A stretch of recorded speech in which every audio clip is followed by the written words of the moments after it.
Fala, capitão! Você vai aprender na aula de hoje como contratar melhor as pessoas que vão trabalhar na sua empresa. Se você contratar direito, tem uma chance muito grande da pessoa estar alinhada a tudo o que você deseja e ela performar, ou seja, ela ter um desempenho melhor do que se você não trabalhar bem a contratação. E eu vou te ensinar 5 passos que eu ensino para os meus clientes para você fazer uma boa contratação. Claro que hoje eu não consigo me aprofundar neles, mas você vai ter aí o passo a passo, ou seja, a receita de bolo do que fazer para melhorar a contratação de pessoas na sua empresa. E antes eu quero trazer para você um pensamento de Jim Collins. Jim Collins é um autor global, best-seller, considerado aí um guru, né, da gestão moderna. Ele é autor best-seller de vários livros, um deles, por exemplo, é o Empresas Feitas para Vencer. E ele fala o seguinte: você primeiro deve colocar as pessoas certas no ônibus, mesmo sem saber para onde vai. Olha só, coloque as pessoas certas no ônibus mesmo sem saber para onde vai. Aonde vai é o objetivo, mas você já sabe qual é a razão da sua empresa existir, pelo menos é isso que eu espero. Se você não tem valores ainda, precisa ter. Então você precisa contratar as pessoas alinhadas ao seu jeito, ao jeito da sua empresa. Agora, contratar alinhado ao seu jeito não é igual a você. Isso é muito importante, porque se você contratar pessoas sempre igual a você, você vai ter um monte de minions na sua equipe. E se todo mundo pensar igual e for igual, você não tem diversidade, você não tem ninguém criticando as coisas, você não tem ninguém trabalhando, trazendo novas ideias sobre novos pontos de vista. Então é importante a diversidade. Não queira pessoas igual a você só, por mais que isso seja às vezes tentador, porque é mais confortável a gente lidar e gerenciar e liderar pessoas parecidas com a gente. Mas elas deixam você na zona de conforto. Fica com isso, tá bom? E aí eu quero trazer para você um ponto importante. Eu trabalhei durante muitos anos em recursos humanos, fui líder da área de RH estratégico de algumas empresas.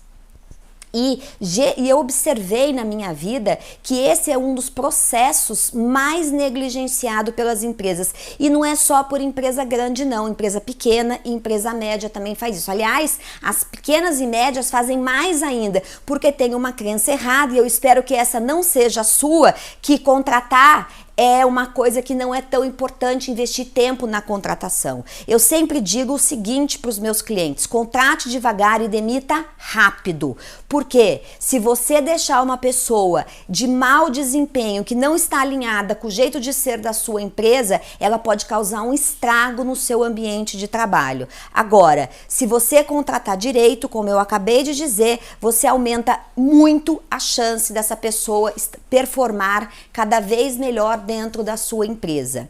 E tenha claro, uma contratação errada, ela custa muito caro para você. Não só em grana, mas ela custa em tempo. E tempo é a moeda mais cara do mundo, porque a gente não pode estocar tempo. Imagina que você contratou uma pessoa, ela ficou 6 meses trabalhando na sua empresa e aí você descobriu que ela não serve. Você tem que começar tudo de novo, o processo, desde a seleção, as entrevistas, e aí a pessoa leva um tempo, tem uma curva de aprendizado para ela entender a organização, como é que as coisas funcionam e ela começar a dar resultado. Então, contratou errado, você vai pagar caro por isso. E eu vou te ensinar agora, então, alguns passos importantes para você fazer uma boa contratação. Em primeiro lugar, assumir a responsabilidade pela contratação. Você é o responsável por contratar. Significa que você tem que fazer todo o processo? Não. Mas você precisa se envolver na definição do perfil da pessoa ideal junto com a pessoa, a funcionária ou o funcionário da sua equipe que vai fazer a parte operacional da contratação e da seleção. Você precisa entrevistar essas pessoas para você olhar no olho delas e ver se essas pessoas realmente têm a ver, ornam com o jeito da sua empresa ser e fazer negócios. E tem uma outra coisa importante aqui. Quando você assume a responsabilidade, você se prepara. E se preparar para uma boa entrevista é fundamental. Eu vejo, às vezes, pessoas indo fazer entrevista que elas mal leram o currículo do funcionário ou do candidato, né? Que ela vai entrevistar. E aí faz pergunta básica, pergunta que não ajuda você a entender de verdade quem é a pessoa que está se candidatando a trabalhar na sua empresa. Tá bom? O segundo passo é você identificar se o candidato ou a candidata tem comportamentos e atitudes alinhadas com o jeito de ser da sua empresa. E isso você só vai conseguir fazer com boas perguntas. Boas perguntas é sair do padrão, é não ficar perguntando só aquilo que está escrito no currículo. Até porque currículo aceita tudo.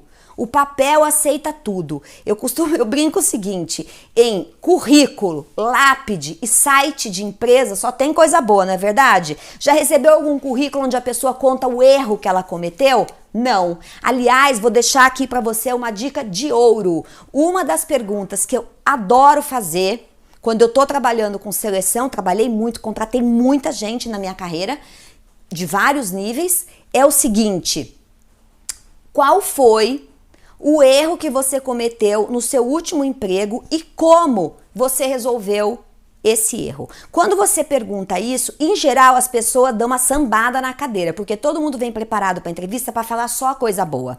Agora é importante você entender como a pessoa lida com o erro. Você vai entender se ela tem senso de dono, como está a responsabilidade dela, se ela é uma pessoa honesta, você entende um monte de coisa com essa pergunta e também se ela é uma pessoa aberta e verdadeira para te contar exatamente como a coisa aconteceu. Então anota aí que essa pergunta é muito boa. Já me trouxe excelentes candidatos e eliminou gente ruim por conta dessa pergunta. O terceiro passo é você identificar as competências técnicas da pessoa. O que é competência técnica? É se ela sabe, por exemplo, operar uma máquina ou se ela sabe vender, aquilo que ela sabe tecnicamente da função que ela está sendo selecionada. E aí algumas pessoas me perguntam assim, outro dia um cliente que eu fiz um trabalho lá de ensinar todos os líderes a contratar, me perguntou por que identificar comportamento vem antes de competência técnica. E eu vou te dizer o seguinte, porque comportamento e atitude é mais difícil de ensinar e de modificar na pessoa. Competência técnica, todo mundo pode aprender, claro que se não tiver nenhum problema, nenhuma disfunção aí no cérebro. Uma pessoa normal, ela consegue aprender qualquer coisa que ela queira aprender. Ficou claro? Comportamento e atitude é mais difícil de desenvolver. Inclusive, tem uma máxima que circula no meio das empresas de recursos humanos que as pessoas, elas são contratadas por currículo, pelas competências técnicas e demitidas por comportamento. Por isso que é importante você investigar o comportamento antes das competências técnicas. Claro que a técnica é importante, mas tem empresas que já estão abolindo isso. Mas isso é assunto para uma próxima aula. Quarto, fazer uma boa apresentação da empresa. Porque é importante que o candidato que está ali com você conheça quem é a empresa. Porque principalmente se ele ou ela, estiver desempregado, ele vai dizer que aceita tudo e que a sua empresa é linda e maravilhosa. Cuidado com isso. Tem empresas que ornam com a gente e tem empresas que não ornam com a gente. E o que deve constar na apresentação da empresa quando você for falar da sua empresa? O que pode e o que não pode na empresa? Qual é o jeito de ser da sua empresa? Ou o que é jeito de ser? Valores, cultura e propósito da sua empresa, para saber se os valores, se esse jeito orna com o colaborador que está se candidatando para a vaga. É fundamental você contar como as coisas funcionam para que ele possa escolher se ele quer trabalhar nessa empresa. Eu, inclusive, quando faço entrevista, eu pergunto no final. Quando eu conto como é a empresa, eu pergunto no final: essa empresa faz sentido para a sua vida? O quanto você se sente inspirado a trabalhar numa empresa que tem esse valor A, B, C e D. O quanto você se sente inspirado a trabalhar numa empresa que tem esse propósito e se conecta com você. Esse momento é muito importante, porque pessoas de talento, olha isso, pessoas de talento querem trabalhar em empresas que se alinham com elas, com o que elas pensam, com o que elas sentem e o que elas esperam do mundo e dos seus empregadores. E eu vou te contar um exemplo tangível para você entender e ficar bem claro para você a importância de você saber o jeito de ser da sua empresa. O LinkedIn, o ano passado, fez uma pesquisa com mais de 30 mil pessoas e ele perguntou o seguinte: você deixaria de aceitar uma proposta de emprego caso você não se identificasse com a cultura daquela organização? E olha que surpreendente a resposta. Isso mostra para você e para todos nós a importância de você ter clareza da sua cultura. Clareza é tomar uma escolha consciente e você conseguir dizer isso, e mais do que você, que os seus funcionários também saibam dizer como é que as coisas funcionam dentro da sua empresa. Esse é um assunto para uma próxima aula, porque é muito vasto. Eu tenho mais de 25 anos de experiência com transformação cultural para poder compartilhar com você. Olha que surpreendente, 57% das pessoas entrevistadas disseram que deixariam de aceitar a proposta de emprego se eles não se identificassem com a cultura da organização. Já 28% disse que não. Olha que pequeno o número. E 13% da amostra disse que depende dos benefícios, depende do contexto, depende do momento e depende da empresa.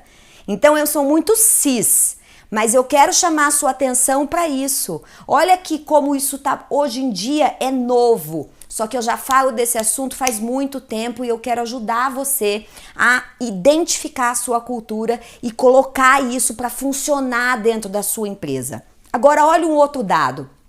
A McKinsey é uma consultoria global de estratégia extremamente renomada pelo mundo inteiro e ela fez uma outra pesquisa com líderes empresariais e perguntou quais são as maiores dificuldades que eles têm encontrado hoje no mundo atual nos negócios. Essa pesquisa é de 2019 e eles falaram que as principais barreiras para o sucesso das empresas na atualidade são as deficiências na cultura organizacional e os desafios comportamentais. Desafio comportamental das pessoas. E tem um jeito de ensinar cultura, alinhar comportamento e fazer a empresa, fazer você virar o jogo. Ao longo da minha carreira, da minha trajetória profissional, eu descobri uma forma, um método que faz a diferença e faz as empresas virarem o jogo. No próximo momento eu falo mais sobre isso. E aí o quinto passo é você efetivamente realizar a entrevista com o seu candidato. Veja que interessante, 4 passos de preparação para você chegar no momento da entrevista, porque a preparação é fundamental. Você vai fazer uma entrevista ali de mais ou menos 1 hora, 1h30 com a pessoa. Se você não se preparar, você vai se ater a perguntar o que já está no currículo, em vez de perguntar coisas que não estão no currículo. Como que a pessoa fez aquele resultado? Como que ela entregou aquele resultado? É muito importante você identificar aquilo que não está no currículo, até porque eu sempre digo o seguinte: currículo, lápide de cemitério e site de empresa só tem coisa boa. E a gente precisa descobrir a verdade, se aquela verdade daquela pessoa orna com a sua empresa. É isso, capitão, que eu tenho para a aula de hoje. Eu espero que você comece a fazer contratações mais conscientes e se quiser saber mais sobre esse tema, escreve aqui nos comentários o que você quer se aprofundar. Um beijo carinhoso e até a próxima!